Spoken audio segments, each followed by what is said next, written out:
তাহলে দেখুন কী লেখা আছে যে তুমি কখন যাবে, তুমি কখন খাবে, তুমি কখন আসবে, তুমি কখন ফুটবল খেলবে, তুমি কখন আমাকে তোমার ফোনটা দিবে। তাহলে এগুলোকে কীভাবে ট্রান্সলেট করা যায় যে তুমি কখন যাবে, তাহলে এই যে কখন যাবে এই জিজ্ঞাসাটা এইটার জন্য কী বুঝবে আগে, কখন আর আগে ইংরেজি কী হবে হোয়েন, কী বুঝবে হোয়েন, ঠিক আছে।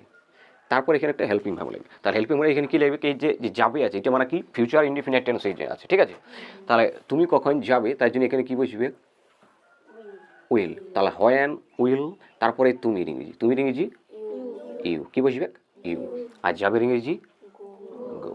তাহলে হয়ে গেল এইটা যে হোয়েন উইল ইউ গো, তুমি কখন যাবে, তারপর এই জিজ্ঞেস চিহ্ন কী বুঝবে জিজ্ঞেস চিহ্ন, মানে এইটা যেহেতু জিজ্ঞেস চিহ্ন আছে এখানে কী বুঝবে জিজ্ঞেস চিহ্ন বুঝবে, ওকে, মানে প্রশ্নবোধক চিহ্ন। এখানে যে তুমি কখন যাবে তাহলে এটা কী হবে সেম, এ কখন ইংরেজি কি হোয়েন, কী বুঝবে হোয়েন, তারপরে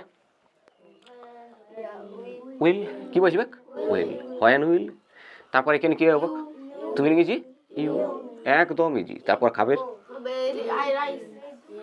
ইট, কী বুঝবে ইট, রাইস শুনে কী বুঝবে ইট, কী বুঝবে ইট, তাহলে হোয়েন উইল ইউ ইট। এখানে তাহলে আর কী আছে কী বুঝবে এখানে প্রশ্নবোধক চিহ্ন, কী বুঝবে প্রশ্নবোধক চিহ্ন, তাহলে when will you it. Next যে তুমি কখন আসবে, তাহলে কী হবে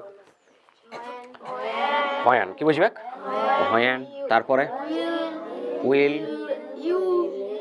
তারপর কী বুঝবে ইউ, হোয়েন উইল ইউ, কী বুঝবে আশা রেখেছি কাম, হোয়েন উইল ইউ কাম। সহজ নয় সহজ। তুমি কখন ফুটবল খেলবে, সেম কেস, কী বুঝবে হোয়েন, কী বুঝবে তারপরে উইল, তারপর তুমি ইউ, তারপরে পেলে, when will you play football, football, এইটা when will you play football. তুমি কখন আমাকে তোমার ফোনটা দিবি, তাহলে কী হবে